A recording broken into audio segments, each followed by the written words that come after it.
Hi, I'm Fatima Toor. I'm a faculty member in the College of Engineering. I'm a photonics experimental researcher. Photonics is the science of light.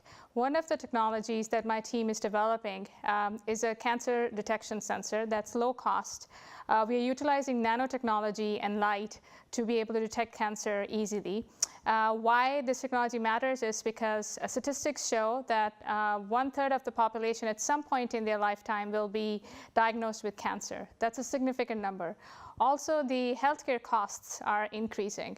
Our technology can enable patients, cancer patients, or people that are at high risk to be able to detect cancer biomarker levels at home, similar to today the diabetic patients can check their glucose levels using a strip and a sensor. I believe our technology can reduce healthcare costs and save lives.